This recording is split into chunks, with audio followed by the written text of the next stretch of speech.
नाम कृष्ण प्रदान करके गर्गाचार्य जी महाराज सुंदर पत्रिका बनाने लगे। नामकरण संस्कार तो हो गया, लेकिन आप तो जानते ही हो हर माँ को चिंता लगी रहती है कि आगे मेरे बेटे का क्या होगा, इसका जीवन कैसा होगा। और माँ यशोदा ने भी गर्गाचार्य जी महाराज के पास जाकर के कहा कि आपने नाम तो रख दिया, पर ये पत्रिका देख करके बताओ आगे सब जीवन अच्छा तो है। गर्गाचार्य जी महाराज ने कहा माँ चिंता ही मत करो, ये ऐसा पुत्र प्राप्त हुआ है तुम्हें जो तुम्हारे जीवन में आनंद ही आनंद करेगा। माँ ने कहा गर्गाचार्य जी वो तो सब ठीक है, मुझे तो एक बात की चिंता लग रही है, वो मुझे बता दो कि मेरे छोरे का ब्याह होगा कि नहीं होगा। हाँ, हर माँ को चिंता रहती है। गर्गाचार्य जी महाराज ने पत्रिका देखी और देखते ही आंखें फटी की फटी रह गई। गर्गाचार्य जी महाराज ने कहा मैया क्या कहूँ, तेरा ये इंजन जहां जाएगा वहां से एक डब्बा जोड़ के ही लाएगा। माँ यशोदा ने सुना कि थोक में ब्याह होंगे, एक दो नहीं, थोक में एक साथ ब्याह होंगे। माँ यशोदा सुनकर के प्रसन्न हो गई और माँ यशोदा ने मन में विचार किया कि वाह, जब इतने सारे ब्याह मेरे पुत्र के होंगे तो मेरी इतनी सारी बहुएं होगी, और इतनी सारे जब बहुएं घर में होगी तो घर का काम नहीं करना पड़ेगा, और घर का काम नहीं करना पड़ेगा तो नैमिषारण्य में जब भागवत होगी तो मैं वहां जाकर के भागवत सुन लूंगी। हाँ, जो सासुएं आई है वो तालियां बजा रही है, लेकिन ये ध्यान नहीं है कि बहू के आने के बाद राष्ट्रपति शासन और लग जाता है। माँ यशोदा को आज गर्गाचार्य जी महाराज सुंदर पत्रिका का वाचन करके और निश्चिंत करते हैं। भगवान का नामकरण संस्कार हुआ और अब तो महाराज भगवान की जो बाल लीलाएं शैतानियां शुरू हुई, अपनी बाल लीलाओं के माध्यम से भगवान गोकुल वासियों को कृतार्थ करते हैं। ये तो लीला है, भगवान का माधुर्य है, जिसे पाकर के भक्तों के हृदय को आनंद प्राप्त होता है। वत्सान मुंच क्वचिद समये क्रोश संजात हास। कैसी कैसी लीलाएं भगवान करते हैं। जैसे जैसे बड़े होने लगे भगवान की बाल लीलाएं प्रारंभ हुई। वत्सान मुंच क्वचित समये क्रोश संजात हास। कहीं पर जाते बछड़े बंधे होते तो कन्हैया चुपचाप जाकर के बछड़ों को खोल देते, बछड़े गायों का सारा दुग्ध पान कर जाते, और शाम को जब गोप ग्वाल दूध निकालने आते तो राम जी राजी झालरबाजी, सारा दूध तो बछड़े पी जाते और गोप ग्वालों के लिए दूध नहीं बचता। अनेक अनेक लीलाएं करते, कहीं पर जाते तो गायों को छोड़ देते, कहीं बछड़ों को छोड़ देते। एक बार तो एक गोपी और गोप दोनों रात को सो रहे थे। कन्हैया चुपचाप देखा खिड़की खुली है, अंदर गए, गोपी की तो चोटी पकड़ी और गोप की मूछ पकड़ी, दोनों का बंधन बांध करके और चले आए। और जब आए महाराज सुबह सुबह, गोपी उठी और उठ के जो चलने लगी तो लगा झटका, गोप की मूछ खिंचाई तो चिल्लाया जोर से, और देखा तो चोटी और मूछ दोनों का गठबंधन हो रखा था। और गठबंधन भी किया तो ऐसा भगवान ने किया कि वो उनसे खुले नहीं, क्योंकि भगवान जब बाल लीलाएं करते हैं, शैतानियां करते तो गोकुल में चर्चा होती, और चर्चा होती तो ये गोपी कह रही थी कि हाँ तुम्हारे वहां करता होगा, मेरे से पाला नहीं पड़ा, मेरे से पाला पड़ेगा तो मैं बताऊंगी, ऐसा बांधूंगी कि याद रखेगा।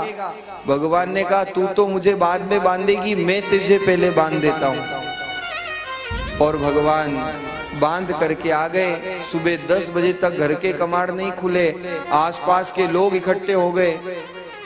अब खूब प्रयास किया, लेकिन बंधन भगवान बांध दे उसको कौन खोल सकता है। देखा आसपास के गोप ग्वाल आ गए, सब मजाक बनाने लगे। गोपी समझ गई कि ये मैंने जो कल भाव कहे थे, जो भाव मेरे मन में आए थे, ये काम कन्हैया का ही है और कोई ऐसा कर नहीं सकता। कन्हैया को बुलाया गया, खूब मनवारे कराई कन्हैया ने भी। मेरे से क्या काम है, मैं तो बुरा हूँ, मुझसे क्या लेना देना। गोपी ने हाथ जोड़ करके कहा, कन्हैया माफ कर दे, जो गलती हो गई सो हो गई, मुझे इस बंधन से मुक्त कर दे। और भगवान स्पर्श करके बंधन से मुक्त कर देते हैं। ऐसी अनेक प्रकार की बाल लीलाएं भगवान गोकुल की भूमि पर आनंद प्रदान करते हुए गोकुल वासियों के लिए करते हैं।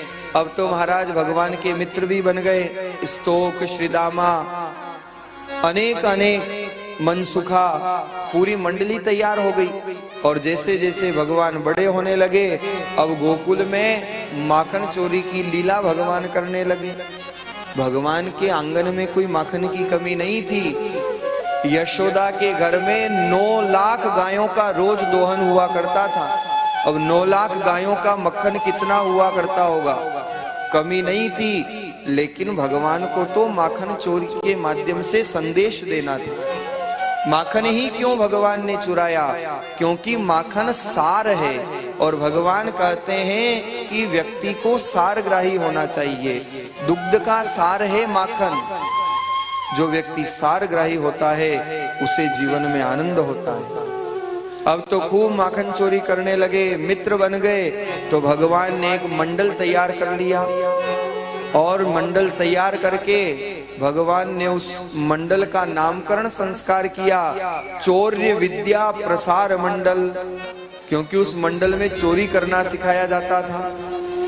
अब मंडल तैयार हो गया, ट्रस्ट रजिस्टर हो गया, लेकिन प्रेसिडेंट किसको बनाए?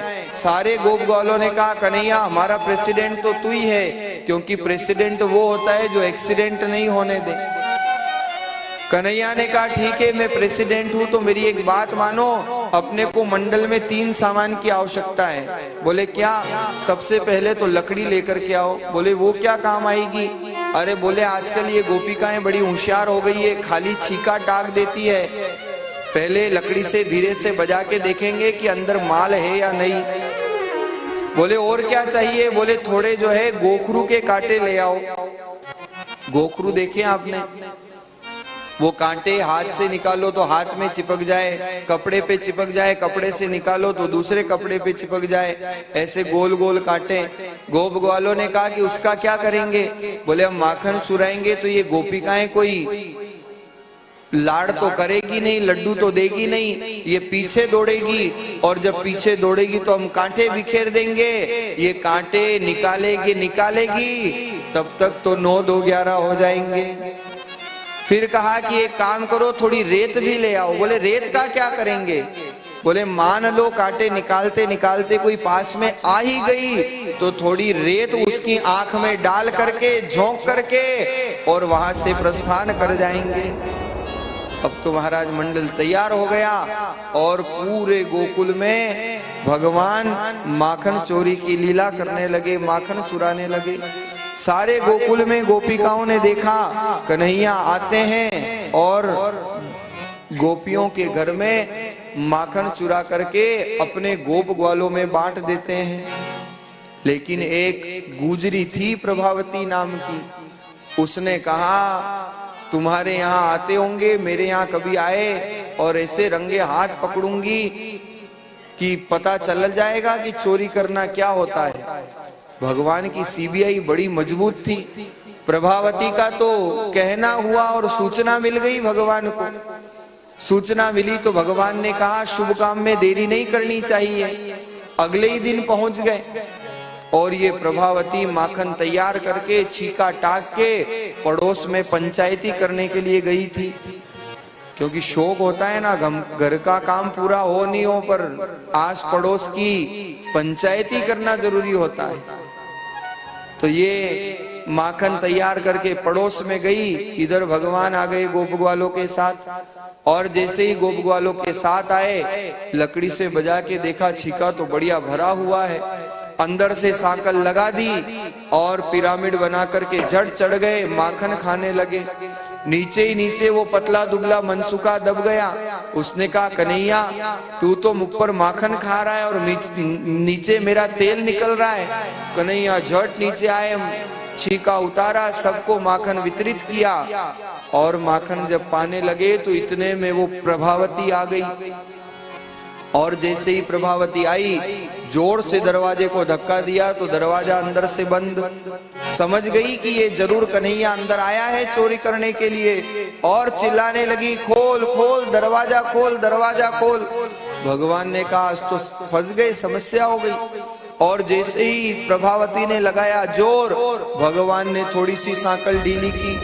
प्रभावती ने और जोर से धक्का दिया, भगवान ने थोड़ी और सांकल ढीली की। और जैसे ही पूरा जोर लगाया, धड़ाम से आकर के प्रभावती गिर पड़ती है। सारे गोप ग्वाल भाग गए, लेकिन कन्हैया भागने लगे और प्रभावती के हाथ में भगवान के चरण लग गए। पकड़ लिया भगवान को, धीरे से खड़ी हुई और हाथ पकड़ के कहा, क्यों रे बहुत परेशान करता है तू। पूरे गोकुल में हम गोपियों के माखन को चुरा चुरा करके हम मेहनत करती हैं और हमारी सारा मेहनत का फल तू खा जाता है। आज चल, माँ यशोदा से शिकायत करूंगी, रंगे हाथ तुझे पकड़ा है। कन्हैया ने पहले तो समझाया कि रहने दे गोपी, क्यों करती है ऐसा, लेकिन कन्हैया की एक गोपी सुनने वाली नहीं, क्योंकि गुजरी थी प्रभावती। और हाथ पकड़ा तो ऐसा पकड़ा कि अब ये